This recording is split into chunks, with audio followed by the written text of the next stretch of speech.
Olá, esse é o Dona Cannabis Podcast, um podcast com um olhar diferente sobre cannabis medicinal, o olhar de uma atípica mãe. Muito prazer, eu sou Manu Pinheiro, jornalista, mãe de 3 e um deles tem autismo e deficiência intelectual. Ele usa cannabis medicinal há aproximadamente 1 ano e meio e desde então a nossa vida foi outra, com muito mais qualidade. Foi então que eu comecei a compartilhar as nossas experiências com a cannabis aqui na internet e foi assim que surgiu o Dona Cannabis Podcast. E no episódio de hoje, é um episódio super especial porque a gente está recebendo aqui nada mais, nada menos do que o embaixador da cannabis medicinal no Brasil, deputado Caio França, que é autor da lei que institui a cannabis medicinal no SUS. Muito obrigada por ter vindo aqui participar com a gente, deputado. Manu, gentileza sua em me chamar de embaixador. Eu estou aprendendo com vocês e, na verdade, quem merece todos os louros em referência à cannabis no SUS são as mães, assim como você, que lá atrás desbravaram esse assunto, né? O que a gente está fazendo, partindo aqui de São Paulo, é conseguindo levar essa pauta no legislativo de forma bastante efetiva e conseguindo produzir resultados importantes, como alguns que nós vamos falar aqui, mas é claro que o principal deles, o mais simbólico, foi a aprovação e sanção da lei que eu sou autor, que é o PL na época 1180, que se transformou na lei 17.618, que está em vigor aqui em São Paulo e estamos em fase de regulamentação. Eu sei que você está sendo modesto, né? Mas a gente precisa, sim, parabenizar você. Obrigado. Se não fosse você, para dar o start, né, nessa lei, os outros estados não iriam seguir, ou talvez demorassem muito. E a sua lei, ela serviu de exemplo, de modelo, né, para os demais. Sim. E como é que está, deputado, a implantação da lei aqui? Não, primeiro é importante falar, assim, acho que mais do que tudo, a gente conseguiu encontrar um caminho para derrubar o preconceito com muitos argumentos e demonstrando que o objetivo principal nesse momento é tratar da democratização aos medicamentos, que ainda são muito caros para a grande maioria dos brasileiros. Então, a inclusão no SUS, que é um sistema único de saúde, que já está mais do que provado, que é um sistema que é fundamental, ela permite que os argumentos que acabam tergiversando sobre outros projetos, no nosso caso, a gente conseguiu avançar. Quando o governador sancionou a nossa lei, Manu, ele vetou alguns artigos. O veto dele se deu principalmente na regulamentação dele, que tratava sobre como você receberia os medicamentos, quem teria direito aos medicamentos. O que ele fez após o veto a esses artigos? Ele criou um grupo de trabalho que está regulamentando essa lei. Eu faço parte do grupo de trabalho com mais outras 29 entidades. Eu represento a Assembleia Legislativa, mas tem diversas associações médicas especializadas, oncologia, pediatria, neurologia e várias outras. As universidades públicas aqui de São Paulo, então USP, Unicamp e Unesp, a Anvisa, o Tribunal de Justiça, o Ministério Público. E o que tem acontecido no grupo de trabalho? Partes boas e ruins. Partes boas. A parte boa é que, primeiro, nós conseguimos tirar uma determinação que o grupo de trabalho será permanente. Ou seja, ele não vai findar com a publicação da regulamentação. Ai, que bom. Porque esse é um assunto que cada vez mais novas patologias vão sendo descobertas. E sendo atualizado. Atualização frequente a respeito do tema. Então, essa é talvez a principal parte. E eu percebo boa vontade na maioria dos membros que compõem esse grupo de trabalho. Mas e o prazo, deputado? Pois é, aí partes ruins, que é onde eu quero chegar. Partes ruins, primeiro, eles não cumprem os prazos estabelecidos. A lei, quando foi sancionada, previa 90 dias para ser regulamentada. Nós já passamos de 150 dias e ainda, na prática, não foi publicada a regulamentação. E talvez pior do que a demora na publicação, que sim, se não for nessa semana, vai ser na outra, porque já está na tampa, o governador não tem mais como empurrar isso com a barriga. E aí o que me chama mais a atenção infelizmente, a maioria do grupo de trabalho entende, diferente do que eu entendo, que as patologias devem ser especificadas dentro da regulamentação. Ou seja, nesse primeiro momento, não vai servir, não vai atender toda a amplitude de pessoas que eu gostaria quando lá atrás por exemplo, os autistas não foram contemplados, né? Os autistas nesse primeiro momento não foram contemplados. E não foi por falta de insistência nossa. Não só minha, mas fazer uma referência também aqui, que eu consegui incluir, depois de muita insistência, duas associações canábicas, né, representadas pela Cidinha e pela Neide, que lutam muito pela inclusão dos autistas nessa lei. Mas no primeiro momento vai entrar síndrome de Dravet, síndrome de Lennox-Gastaut e esclerose tuberosa. E na sequência, que já começou também a discussão, sobre dor crônica, que já é uma condição clínica que deve dar mais uma amplitude no atendimento de quantidade de pessoas que serão atendidas pela lei. Não posso deixar de cobrar sobre o autismo. Não Qual é a previsão? pode cobrar, assim.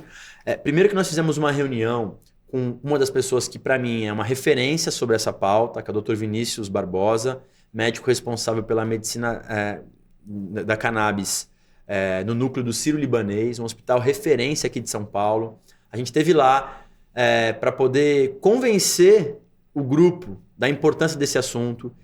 A gente protocolou um estudo feito em Israel com autistas muito bem fundamentado para poder demonstrar que não é só as evidências, vamos dizer assim, empíricas, né, de clínicas que já prescrevem esse medicamento, mas mais do que isso, existem também estudos mais robustos, especialmente alguns internacionais.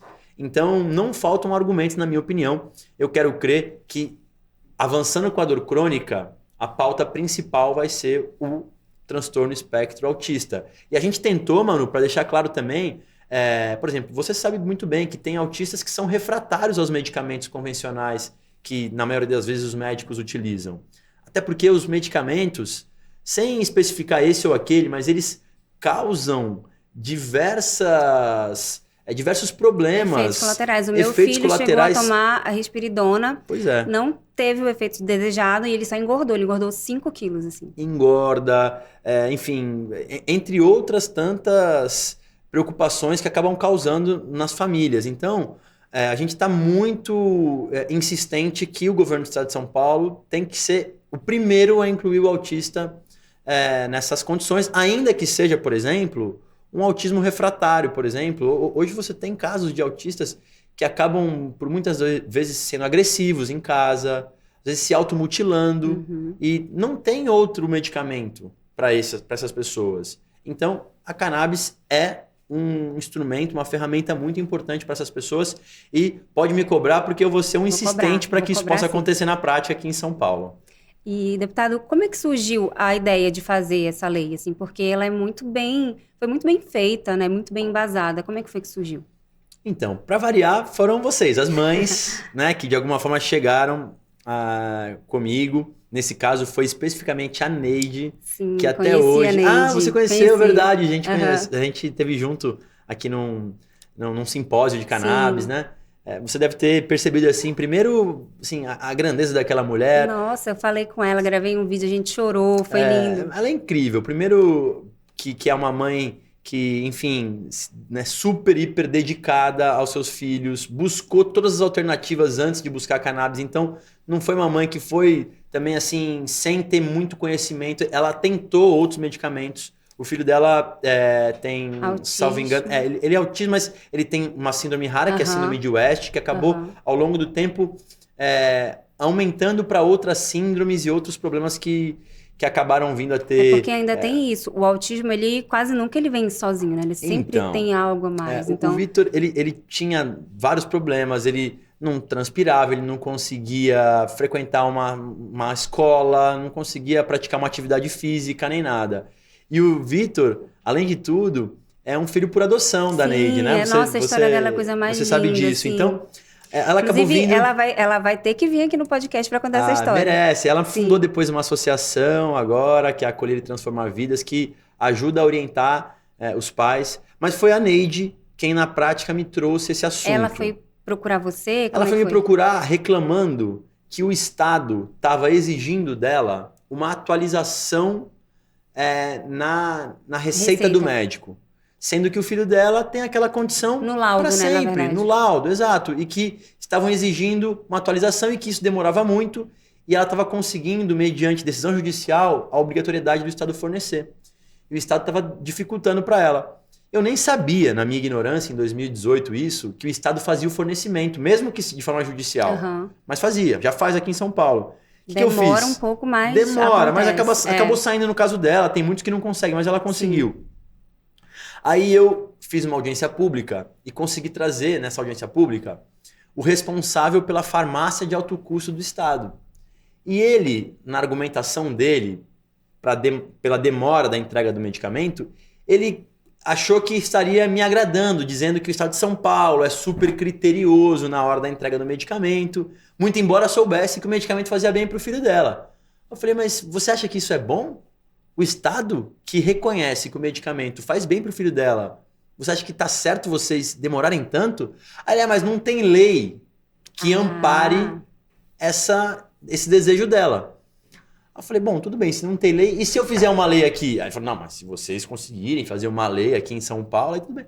E foi daí que eu fiz, eu fiz, né? A gente idealizou o projeto de lei que inclui os medicamentos à base da cannabis, tanto o canabidiol quanto o tetraidrocannabinol, no SUS em São Paulo. A lei tem outras previsões também, capacitação de médicos, através de simpósios, É importante, entre outras porque coisas, os médicos precisam saber prescrever também, né? Pois é, saber prescrever. Só que para isso precisa estudar, se atualizar. E aí é uma questão que envolve todo um processo de primeiro convencimento próprio, depois talvez falte isso nas universidades, que é uma conversa mais longa. Mas a verdade é que, depois de muita insistência, foram longos 3 anos e meio na Assembleia tentando aprovar esse projeto. Muito difícil, porque ainda tem muita falta de informação. Qualquer assunto que fala sobre cannabis, você tem lá uma parte da bancada mais ultraconservadora, especialmente mais ligada, normalmente, às igrejas evangélicas, que tem muita força hoje nos parlamentos, que desconhecem do assunto e acabam travando a tramitação desse projeto, mas ainda assim eu consegui convencer vários deles. E a Neide e outras mães foram decisivas para isso, porque eles me permitiam que eu usasse o exemplo. Então, eu ia nas comissões com o vídeo do Vitor convulsionando. Ela falou uma vez para mim, falou, Caio, o Vitor convulsiona 60 vezes por dia. Nossa. À noite, na madrugada, ele convulsiona mais ainda. Ela disse pra mim que ela não dormia. Nossa. Ela não dormia, ela agarrava o Vitor porque ela achava que ele ia falecer na mão dela e tal. Então, assim, isso me ajudou muito a convencer colegas. E aí o principal, mano, que eu costumo dizer também, por um lado é triste, mas por outro lado não deixa de ser uma demonstração de que a cannabis chegou em todas as famílias. Eu consegui avançar dentro da Assembleia Legislativa quando o pai do então presidente da Assembleia passou a usar por conta do Alzheimer. Olha só. E aí ele falou, pô, lá em daí casa... Daí que vem, não espere precisar para apoiar. Daí que vem, não espere precisar... E depois, ainda que ele tenha sancionado, e eu sou grato ao governador por conta disso, eu preciso também deixar muito claro, porque eu sei que ele teve pressão para vetar, assim como outros governadores já vetaram, você me disse, inclusive, lá no Amapá. Mas o governador também, na argumentação para sancionar o projeto, ele até se emocionou e foi bonita a cerimônia. Eu vi, foi muito lindo. Você tava lá, mano? Não, eu vi pela internet. Depois você viu, Ele até chora e tal. Ele falou que o sobrinho dele tem síndrome de Dravet. E por conta disso, convulsiona muito. Os filhos do Tarcísio, do governador, passaram a saber lidar com a convulsão do primo, que tem 15 anos hoje, usa capacete, já tem vários cortes na cabeça e tal. Então, assim, como eu disse, o lado bom. O lado bom é que, assim, todo mundo tem essa informação, tem sempre alguém na família que está precisando e tal. Por outro lado, o lado ruim será que vai todo mundo ter que ter alguém na família precisando para poder começar a abrir os olhos para essa pauta?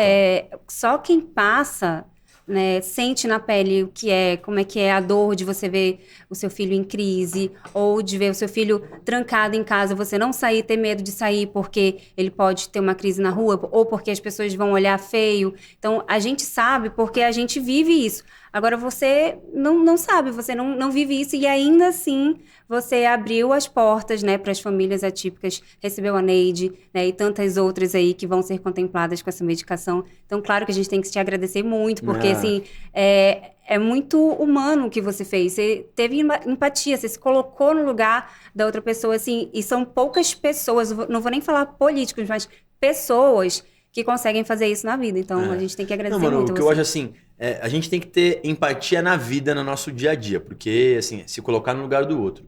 Mas quem está na vida pública tem que ter isso redobrado, Porque as decisões que a gente toma, elas impactam toda a sociedade. Uma coisa é você, por si só, né? Sei lá, você ter um preconceito e levar consigo. Agora, quem está na vida pública, eu acho que a responsabilidade dessa pessoa, ela é potencializado.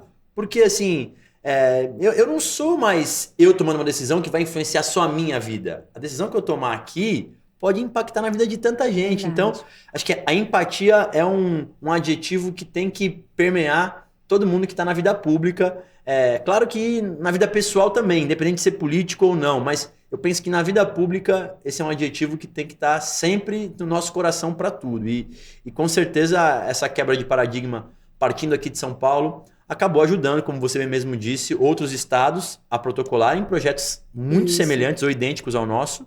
E inclusive o Senado Federal, através do senador Paulo Paim, protocolou um projeto idêntico ao que nós aprovamos aqui em São Paulo. Para, Então, de uma certa forma, generalizar e não precisar mais cada estado fazer a sua e ter toda aquela amorosidade. E, Manu, esse é o caminho certo, né? Sim. Não dá para um estado ter, o outro não ter. Assim, o Brasil teria que proporcionar essa condição para tantas famílias que precisam. E para quem fala, mas esse medicamento é muito caro, tem que ser importado. Bom, podemos até discutir aqui. Eu defendo, com certeza, a produção nacional, defendo inclusive ir além, eu defendo autocultivo, é uma questão minha. Mas mais do que isso, eu estou no 3º mandato de deputado, fui vereador.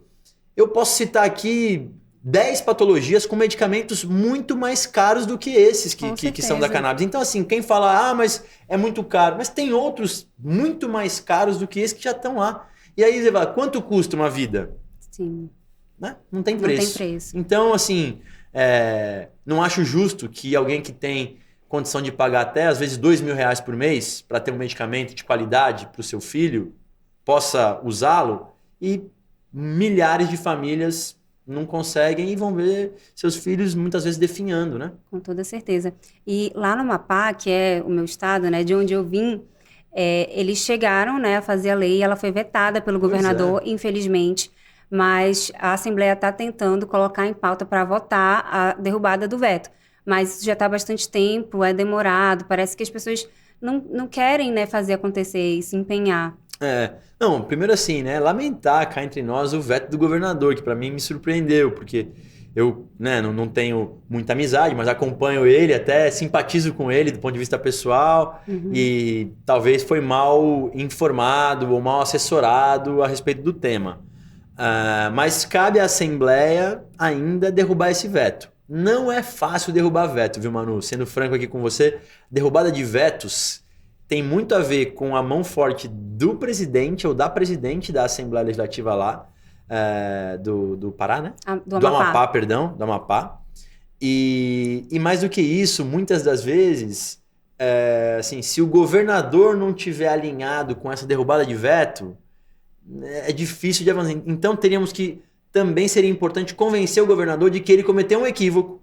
Já teve isso aqui em São Paulo, a gente derrubou um veto do governador Tarcísio sobre um laudo permanente para autistas, inclusive. Sim, Não sei verdade, se você acompanhou esse debate. Acompanhei. E aí ele, depois de ter vetado, ele voltou atrás e disse, olha, eu errei, mas estou aqui pedindo desculpas e quero que a Assembleia derrube meu veto. Tá aí. É um gesto Gostei da dica. É uma gentileza, uma demonstração de humildade, eu acho.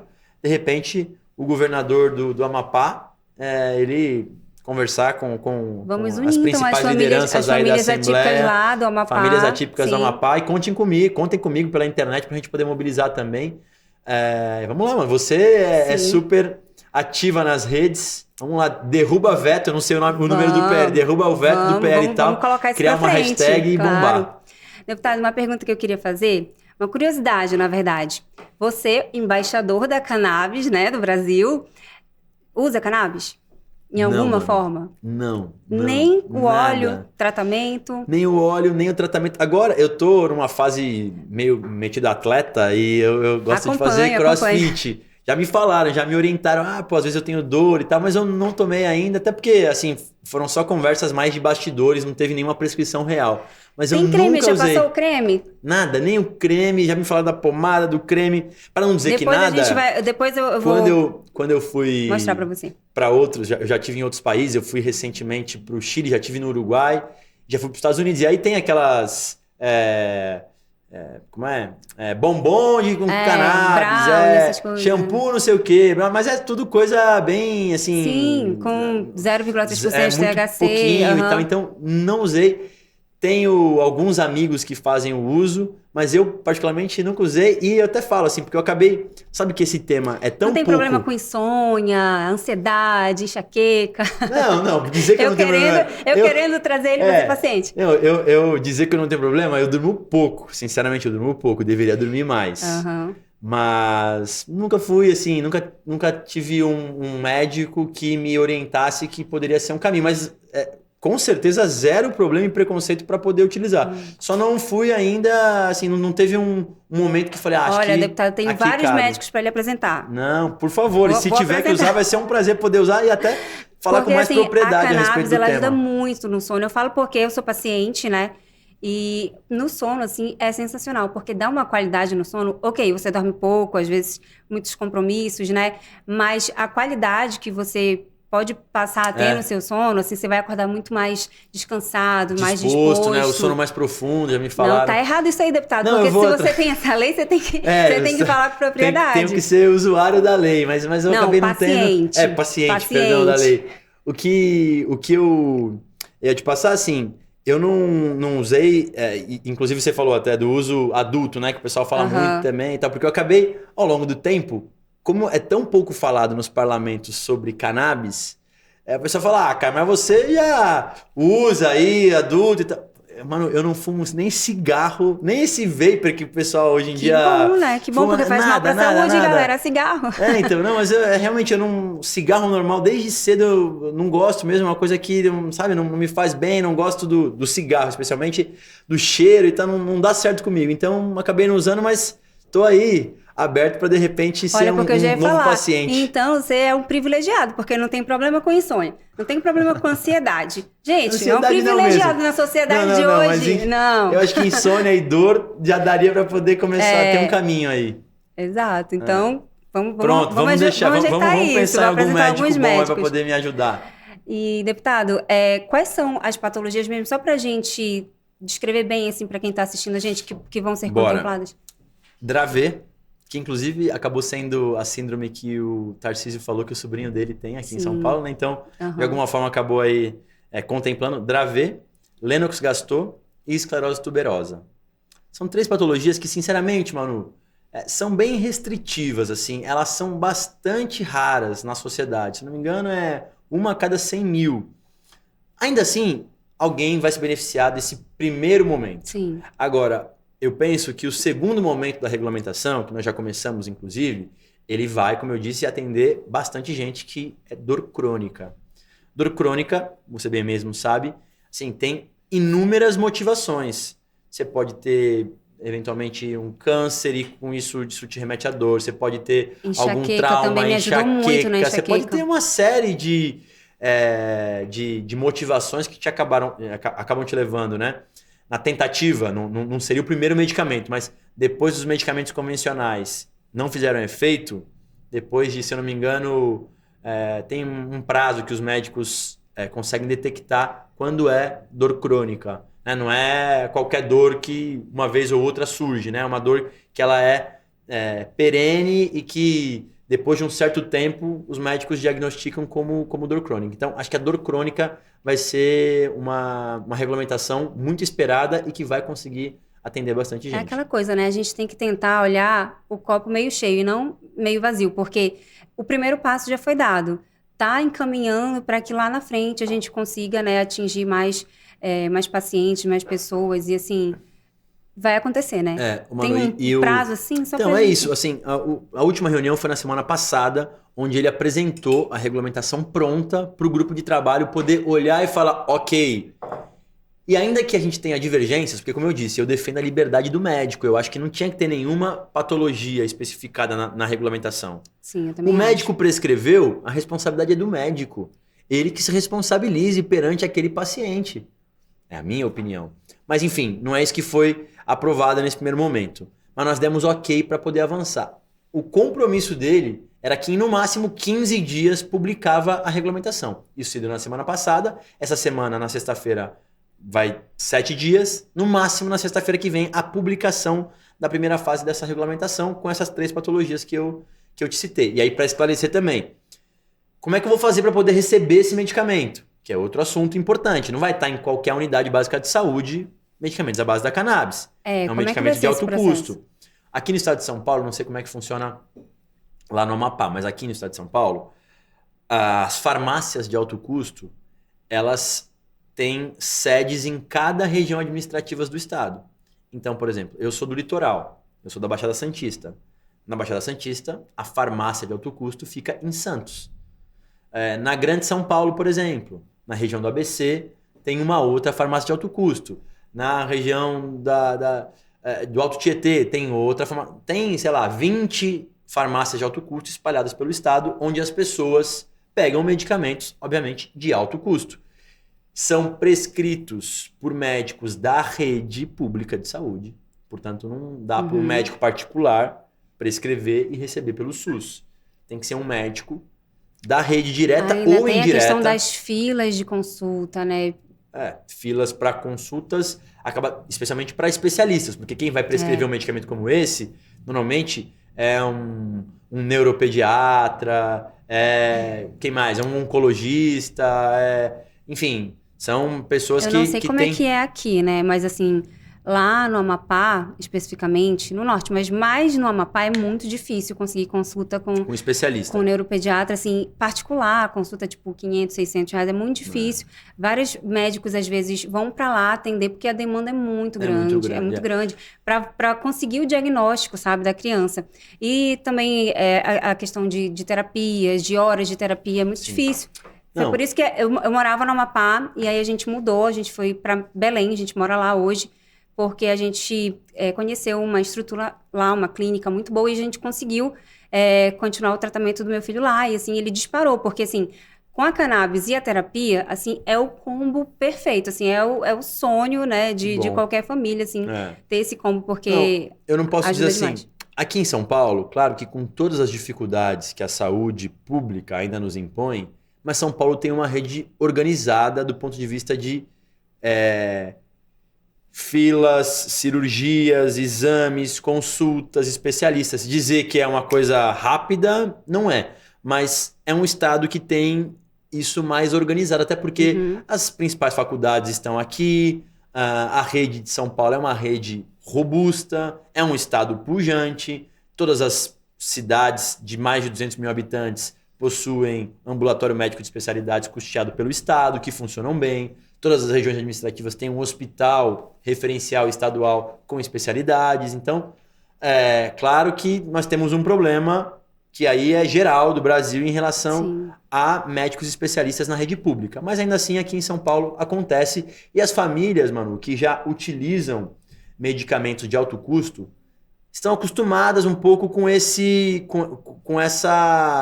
dinâmica. Com essa dinâmica, como é que funciona. Então não será uma grande novidade essa distribuição. A diferença principal é que a pessoa vai poder receber o óleo deles encaminhada pelo seu médico, pela rede pública, sem ter nenhuma demanda judicial. Acho que esse é o grande avanço que nós temos aqui em São Paulo. Nossa, eu vou torcer para que tudo se resolva logo. logo. Eu tô, assim, ansioso. Se precisar, ansioso para fazer poder... um protesto, alguma coisa assim, a gente faz. Vamos fazer. É bom talvez que a Secretaria de Estado alguém tá acompanhando para falar, estamos aqui na expectativa de que essa regulamentação seja publicada o quanto antes. Por favor, eu falei muito durante o tempo, porque assim, aquele que você falou que não espere precisar para apoiar, mas agora o que eu tenho falado para eles a vida não espera. Sim, é verdade. Né? A gente não pode esperar mais muitos dias e meses ou anos para as coisas poderem avançar aqui no Brasil, porque infelizmente vão ter vidas que vão acabar se perdendo ao longo desse tempo. E o tempo, ele não volta, né? Tempo é uma coisa muito preciosa que a gente não pode comprar, nem que a gente queira. É isso aí. Não dá. É isso aí. Deputado, e tem a frente parlamentar. Vamos falar um pouquinho sobre ela. Vamos. Depois da lei, que a gente conseguiu sancionar aqui em São Paulo, e hoje está em vigor, em fase de regulamentação, como eu falei, eu protocolei um novo projeto, que é o PL 563, que autoriza as universidades públicas e os institutos vinculados à Secretaria Estadual de Saúde de produzirem os medicamentos.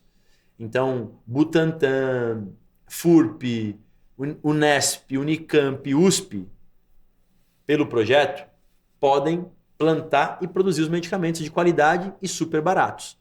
Essa é a minha vontade para esse novo mandato. Além disso, eu formalizei e coordeno uma frente parlamentar em apoio à cannabis medicinal e ao cânhamo industrial aqui em São Paulo.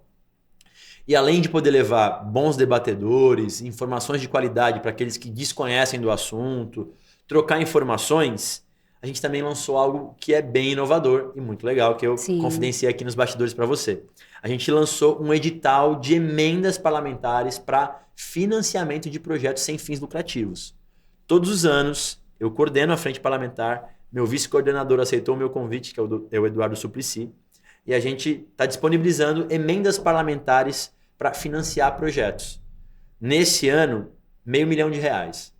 Até o dia 29 de setembro, as inscrições estão abertas para quem quiser e tiver... E quem pode. Exatamente. Uma associação, uma universidade, uma OS, uma prefeitura, eventualmente, pode se inscrever no nosso edital de emendas parlamentares até o dia 29 de setembro. Me permite aqui, o site é muito fácil. Claro, pode falar. FP, de Frente Parlamentar, cannabis, com 2ns.com.br.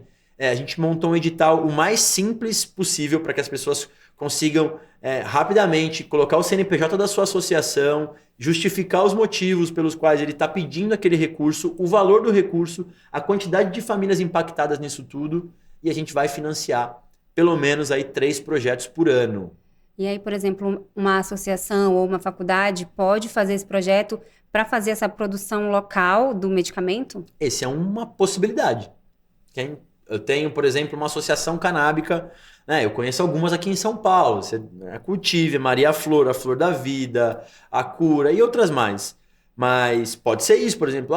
Eu estou atendendo 2.000 famílias, quero poder chegar a 5.000 famílias. Para isso eu preciso, não sei, ampliar o meu laboratório. Para isso eu preciso adquirir uma nova área aqui na região para poder continuar plantando e plantando mais. Pode ser, tudo isso está no escopo. Mas mais do que isso, por exemplo, a gente pode, e essa é uma grande preocupação, porque, por exemplo, os autistas não entraram ainda porque os médicos que estão no grupo de trabalho exigem o que eles chamam de estudos randomizados duplo cego para que essa patologia possa entrar no SUS. Então, por que não as universidades públicas paulistas possam nos ajudar e, com o recurso da frente parlamentar, custear um estudo como esse? Nos autistas, que vai ter aquela história de você colocar... eu não sou médico, então eu estou falando aqui, mas placebo e o medicamento. E aí uma quantidade X de pessoas, autistas, utilizam os medicamentos e outros utilizam placebo. E aí depois de um tempo você verifica que para uma quantidade X de pessoas aquilo fez bem, teve efeito positivo, um pouco efeito colateral, que é o que a gente já sabe que acontece. E a gente vai conseguir, por exemplo, colocar os autistas nessa regulamentação. Agora, é uma pena que não entrou, porque assim, já tem muitos estudos, né? Já tem muitos casos, assim. Não entendo por que essa resistência, né? A resistência é porque, infelizmente, primeiro, eles trabalham, segundo eles, na medicina por evidências. E medicina por evidências exige esses estudos randomizados duplo cego, que são mega, ultra, blaster caros, e que, cá entre nós também, boa parte da indústria farmacêutica acaba não bancando esses estudos, porque é um medicamento que não tem como ser patenteado. Então, por que uma indústria vai bancar eventualmente um produto assim, sendo que é um produto que normalmente é de fácil produção? Então, é difícil de você conseguir, Manu, ter a indústria bancando como já bancou para outros medicamentos. E digo mais, uma reclamação nossa. Os medicamentos, por exemplo, contra o câncer, por exemplo, que são muitas das vezes também bastante fortes e acabam trazendo muitos efeitos colaterais, são medicamentos que muitos deles também não passaram por esse mesmo rigor que estão exigindo no caso da cannabis medicinal. Então, por que para alguns uma exigência e para outras outro tipo de exigência? Enfim, nós estamos nos debruçando sobre isso. Eu também quero dar um outro exemplo de um projeto que a gente pensou com as universidades e que eu acho que pode ajudar muito aqui. Você conhece algumas associações canábicas, tem algumas delas aqui em São Paulo, que hoje tem 7.000 famílias, outras com 5.000 famílias, aqui na capital tem 1.000 famílias, que utilizam os óleos das associações, que por muitas vezes também é questionado. Seja porque não tem uma fórmula idêntica, Controle de seja porque não qualidade, tem o às mesmo vezes vem controle de diferente, qualidade, não- às vezes vem diferente e tal. Então, a gente, por exemplo, pode usar um teste da Unicamp, da USP, da Unesp, custeado pela Frente Parlamentar, para poder dar uma segurança no óleo que é fornecido Sim. por essas associações. Algo que eles não têm condição hoje de poder pagar. Então, são alguns exemplos aí de projetos que podem ser financiados através Sim, muito desse legal. edital. Agora, deputado, o Brasil, ele vai ser o primeiro país, ou já tem notícias de algum outro país que faz o fornecimento gratuito da medicação? Então, outros países são mais avançados, mas sempre na esfera privada. Sim, Sempre verdade. na esfera privada. A gente poderia falar aqui sobre Israel, Portugal, aqui nossos vizinhos, né? Na própria Colômbia, no Uruguai. Mas existe uma coisa que tem aqui no Brasil que é um grande diferencial, que é o Sistema Único de Saúde. Sim. O SUS é o maior plano de saúde do mundo e ele, nesse formato, só existe no Brasil. Então, por esse motivo, o Brasil será o primeiro país no mundo a fornecer, que legal. sem decisão judicial, os medicamentos à base da cannabis. Que importante e histórico, né? Pois é. Não, a gente quebrando paradigmas aqui pelo Brasil e, enfim, eu estou bastante esperançoso que isso também possa repercutir em nível federal. Você fez história, deputado. Olha só que legal. Nós estamos fazendo juntos. Que bom, que bom. Deputado, eu faço algumas perguntas aqui, as mesmas perguntas para os meus convidados, porque eu quero saber a opinião de cada um deles sobre esse assunto. Como você vê o mercado da cannabis nos próximos 5 anos, assim, num curto prazo? Eu penso que é um mercado que vai evoluir muito e que, além de poder trazer vida para as pessoas, a gente também não pode deixar de falar a respeito da importância para o setor econômico, para a geração de emprego e renda num país que carece de novidades. Acho que a cannabis também tem um potencial econômico muito grande. É um mercado que só cresce, né? Só cresce e não vai retroceder. Outra coisa que a gente tem que pensar também, lá na frente, trazer isso como uma pauta, é que a cannabis entre, né, no curso de medicina para capacitar os médicos. Fundamental. Eu acho que já teve uma faculdade que colocou na grade, né? Tem algumas faculdades que eu já vi, assim, eu vi aqui em São Paulo, pela Fundação Mário Covas, porque o hospital é um hospital referencial e que está utilizando a medicina canábica, mas acho que isso é importante ter por lei, né? Então a gente tem que ter todos os cursos de medicina, o ideal é que tenha o curso obrigatório do sistema endocannabinoide, né? Não é nem a medicina canábica, é do sistema endocannabinoide, para que os futuros médicos possam compreender esse sistema. E aí, Manu, como eu tenho falado, não é que vai ser uma obrigação dele prescrever ou não, mas ele tem que ter isso como opção. Sim. Não é, não posso exigir do meu médico. Última opção, porque muitos médicos fazem assim, né? Como última opção. O que eu falo assim, o médico, ninguém quer obrigar ele a prescrever. Você não pode chegar, eu quero que você prescreva cannabis, ainda que aconteça muito isso. Mas o que eu acho é que o médico tem que ter essa opção ali no leque de atuação dele. O problema é ele desconhecer do assunto e, por conta disso, ter um preconceito. Certo. Deputado, e assim, se você tivesse que convencer uma família que tem muito preconceito, que tem medo, a iniciar o tratamento com a cannabis, em poucos minutos, assim, o que você falaria para convencer essa família? As palavras ajudam, mas os exemplos arrastam, né? Se eu pudesse levar comigo, ou você, ou a Neide, ou a Cidinha, eu não tenho dúvida que eu conseguiria convencer muito melhor. Agora, assim, o que eu falo muito para as pessoas é, primeiro, esses medicamentos já são autorizados pela Anvisa aqui no Brasil, então nós não estamos aqui também transgredindo a lei. Esses medicamentos já estão autorizados, e se estão autorizados é porque tem a sua comprovação evidenciada pelo principal órgão regulador aqui no Brasil. E principalmente, se a pessoa está atrás dos medicamentos à base da cannabis, é porque de alguma forma ela já tentou outros medicamentos que não estão funcionando também, muitas vezes, no seu filho. Então, assim, uma mãe, ela não vai deixar de tentar um medicamento para o seu filho para fazer o bem para ele. Então, eu insistiria muito para que ela pudesse, mais do que ouvir eu falar, ter a chance de poder conversar com alguma mãe que já faz o uso e contar um pouco da transformação da vida através da cannabis. Eu, cada dia, como eu acabei, né, assim, ficando uma referência nesse assunto aqui no Parlamento de São Paulo, cada dia, se eu vou num restaurante, que eu vou numa padaria, alguém vem e fala para mim, Caio, deixa eu te falar, minha mãe tá usando cannabis, olha como isso tem mudado a minha vida. Na academia que eu faço, as pessoas falam, cara, olha, uma pessoa da minha igreja que, poxa, convulsionava. Inclusive, a cannabis é um ótimo pré-treino, viu, deputado? Só para te falar. Boa aí, ó. Não, Manu realmente é uma boa orientadora e prescritora aqui praticamente já da cannabis. Opa, será? Mas legal, acho que é isso, assim, mais do que eu falei, as palavras, os exemplos eles arrastam. Então, eu não tenho dúvida que assim, a grande revolução, quem faz são as famílias. Você usaria na sua filha, se ela precisasse? Não tenho dúvida nenhuma que sim. Eu com certeza usaria. Minha filha, se precisar um dia, eu estarei lá, posso para poder ir atrás. Eu hoje tenho um privilégio de poder comprar esses medicamentos, se for preciso, e poder usar nelas. Zero problema. E inclusive, já falei, assim, confidenciando, né? Meu pai tá tomando um medicamento muito forte para ele. Ele sim tem um problema de sono muito... que o sono dele não é profundo. Eu tô aí conversando com alguns médicos para poder analisar o caso dele, ver se os medicamentos à base da cannabis não podem fazer efeito melhor nele do que os medicamentos que ele tá tomando. Legal. E falando ainda um pouco do mercado da cannabis, hoje a gente tem o medicamento em alguns formatos, né? Óleo, creme, gummies até.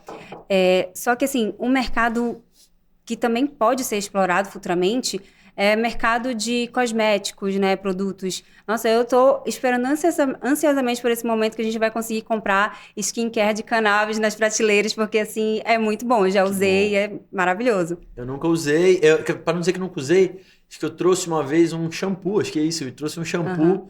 Porque hoje em dia, e além de tudo, eu ganho alguma coisa de alguns amigos, porque como eu fiquei, né? O embaixador o cara da cannabis e tal, o pessoal quando vai para algum lugar, vai para esses países que a gente falou aqui, tem uma cerveja, cannabis, o cara tira uma foto, manda pra mim, aí, Caio, eu vou te levar uma e tal. Eu falo assim, eu também recebo algumas imagens, fotos, vídeos, eu falo, olha, gente, minha correspondente que tá lá não sei onde, mandou essa foto aqui. Eu não conheço, assim, como é que funciona né, a parte de cosméticos, mas como eu disse, assim, a cannabis realmente tem essa possibilidade, esse leque diverso de atuações. Então, eu acho assim, você falou de 5 anos, né? Eu acho que a gente falou sobre 5 anos. Acho que em 5 anos eu espero que o nosso país tenha avançado muito. Eu espero que, inclusive, o governo federal possa comprar um pouco dessas brigas, porque cabe também ao Ministério da Saúde, à Anvisa, o novo presidente, o presidente Lula, vice-presidente Geraldo Alckmin, com quem eu tenho mais intimidade, inclusive, e gravou para mim aqui por várias vezes, apoiando o meu projeto de lei lá atrás. Então, eu espero que eles dois também possam derrotar o preconceito e avançar no que for possível em regulamentações em nível nacional. Por favor, vamos cobrar, né, essa galera? Vamos cobrar. Deputada, a última pergunta cannabis é droga ou remédio? Cannabis é uma planta e com certeza é um remédio. Droga... assim, sobre droga, né? Outro dia eu vi alguém falando e tem muita razão. A diferença entre o remédio e a droga é a dosagem que você usa daquele produto. Então, assim, qualquer medicamento, se mal utilizado, ele pode acabar causando até uma morte, muito pior do que a cannabis. Então, eu não tenho dúvida que a cannabis vai continuar salvando muitas vidas. É um medicamento fundamental, importante, que vai, primeiro, auxiliar muitas famílias, mas que também vai criar um leque de possibilidades na economia brasileira. Deputado, muito obrigada por ter aberto um espaço na sua agenda, que eu sei que é muito difícil, para vir aqui participar com a gente, né? Informar as pessoas sobre a cannabis medicinal. E, o deputado tem um podcast agora, né? Fala aí do seu podcast. A gente montou um podcast na Assembleia, estamos num formato, inclusive, os três entrevistados sobre a cannabis medicinal. Falei com um médico, com o Dr. Pedro Pierro, com Cidinha. Vou conversar amanhã com um produtor de um filme muito referência aí da cannabis. Então, legal. já falei aqui, quero convidar a Manu também aqui para poder participar com a gente. Eu sei que a agenda dela também é corrida e ela fica entre Belém e São Paulo, mas eu vou achar um espacinho aí. Vamos mas marcar, um prazer estar aqui sim. com você, obrigado pelo convite. E eu espero que a gente possa voltar aqui para a gente compartilhar novos avanços que a gente conseguiu E sigam obter. o deputado nas redes sociais dele, a gente vai deixar Boa. aqui, porque tem muita informação sobre cannabis, sobre crossfit também. A gente Várias atualiza informações. diariamente aí sobre tudo, mas sem dúvida a cannabis acabou ganhando um espaço no mandato muito forte. E assim, é uma pauta que eu entendo hoje como missão de vida também da minha parte. Enquanto eu estiver na política, eu pretendo levá-la comigo para que a gente consiga seguir fazendo a diferença. A gente agradece muito. Muito Obrigado, obrigada. Manu. Prazer em falar com você também. Um beijo na sua família. Obrigado pelo convite. Estou à disposição. Obrigada. Valeu.